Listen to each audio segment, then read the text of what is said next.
Hello everyone, and today we're reviewing this, the flash without a flash, the Yongnuo 560TX.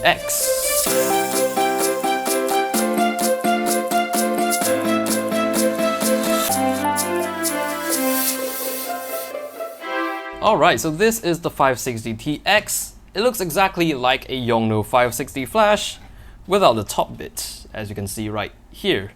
The proportions are surprisingly similar. So with the back panel as well, you can see it is very reminiscent of a flash. So we'll start with the build of the thing itself. This thing is very plasticky actually. It feels very plasticky. It has a sliding on-off switch, unlike the traditional push to on-off switch on the 560 flashes. And unlike the flashes which take two AA batteries, this only takes two AA batteries. So the hot shoe mounts lock has this sort of a petal-shaped design to it, which is rather new. I've never seen this on any Yongnuo flash before. So this thing is a flash transmitter, but unlike the old flash transmitter, the Yongnuo RF603C, which is really a dumb transmitter, all it does is send a trigger signal. But with this, the 560TX, it's also able to relay and output and control the flash output of the other flashes that are connected to the 560TX. So the 560TX can control up to 6 groups independently.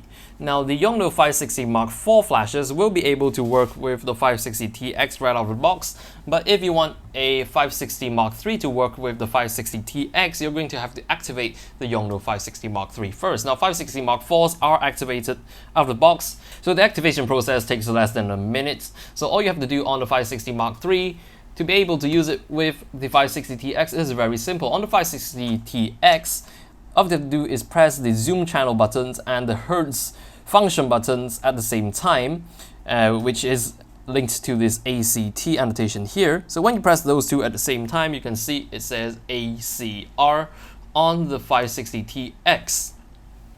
So when that happens, your 560 Mark III flash's screen will go haywire for a while. Every single bit of the LED will appear to illuminate. And when that's happening, all you have to do is hold down the center or OK button on the 560 Mark III for about half a second, and after you let go, you will know it's activated when your 560 Mark III has this little channel icon underneath. Has this little group icon underneath the channel icon. So once you see this, that means your 560 Mark III is activated and ready to go with the 560TX. So now let's take a closer look at the 560TX.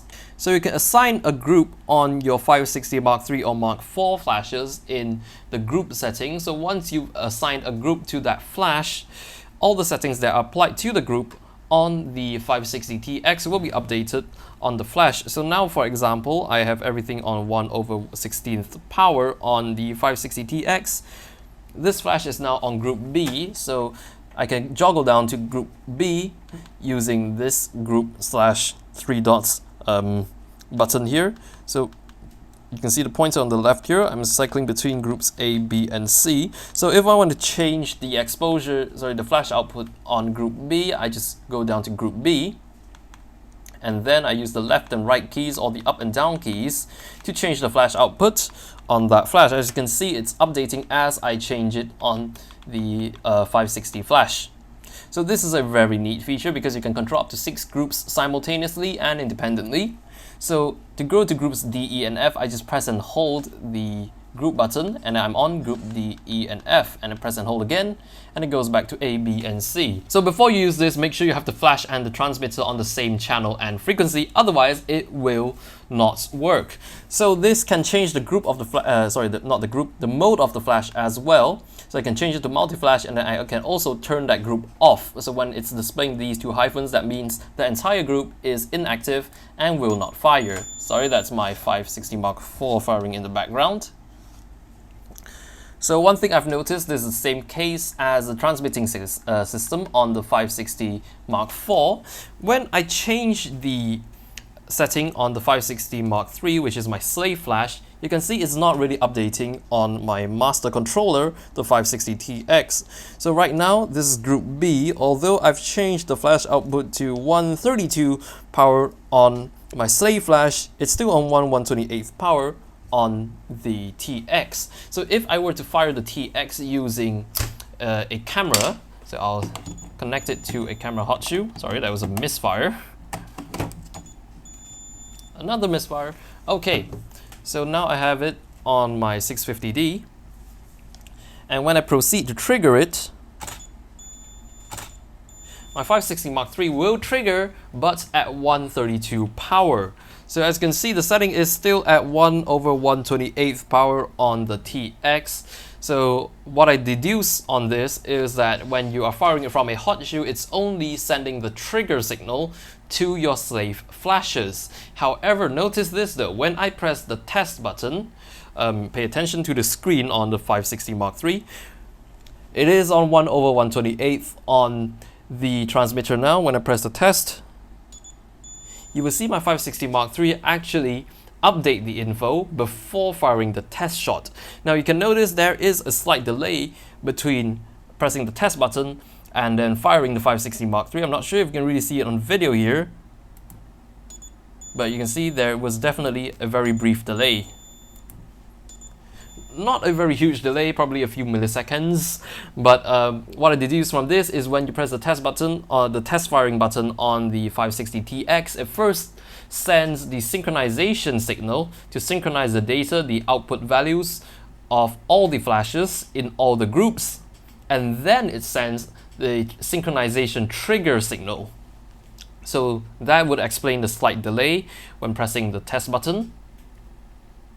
Also forgot to mention, you can actually also remotely change the zoom of your flashes using the TX. So you can change the focal length of the zoom.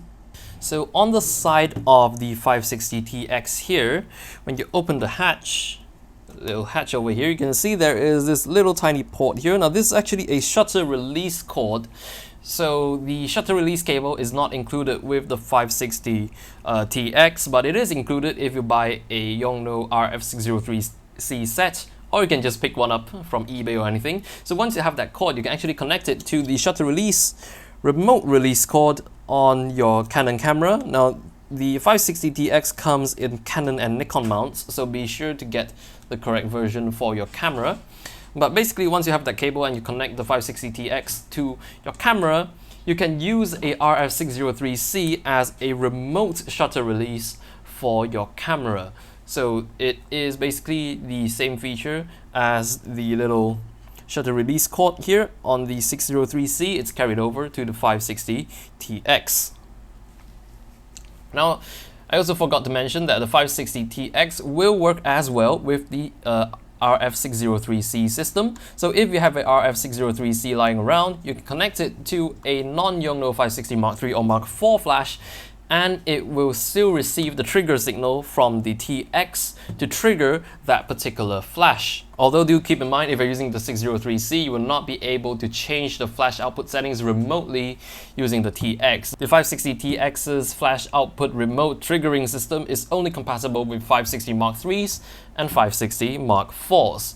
So that is it, the Yongnuo 560TX, a really great tool, especially if you already have a few 560 Mark IIIs that you are already loving. This is going to exploit the potential of your 560 Mark III and Mark IV flashes even more. This is a very, very nice tool to have, in my opinion.